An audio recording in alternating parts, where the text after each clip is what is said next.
Thank you, Dr. Arfanel, for this Philly jam. I love it. Here, so we are going to taste this with non-stop visitor. Thank you, Daktara. There you go. Wow! Try mo yan. Guys. Mamaya kakain kami. Ang aming ulam is prito, kawilis. And of course, what's this? Yung aking, this one guys, the munggo with cabbage. Okay, so later, I'm going to reheat this and put some ampalaya leaves. Okay guys. Ano, masarap? Sarap ng tinapay. Galing yan sa Bicol. Ano yung palamang to nito? Swerte, no? Hilig talaga din ako ng tinapay. Thanks for watching. Salamat. Thank you, Padi Manila. Malinis naman tong kamay ko. Ano sabi mo?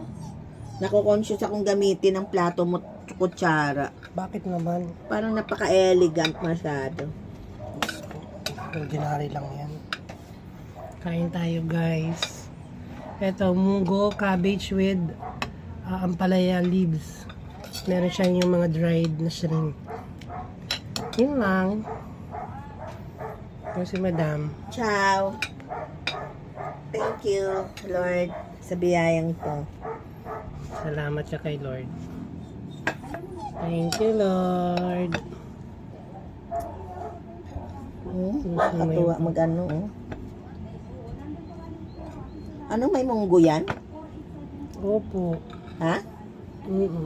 O, saan galing? Binili ko. Munggo pala niluto mo? Sarap, kaya pala.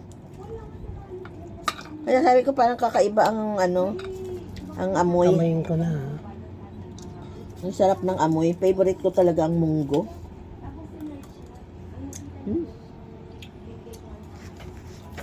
Kain Ang tayo. galing.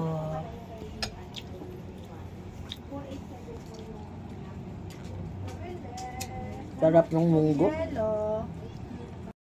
Ano sabi mo? Ang sarap ng ng munggo, napakalinamnam. Saan mo nabili to? Sa market. Ang sarap yun doon.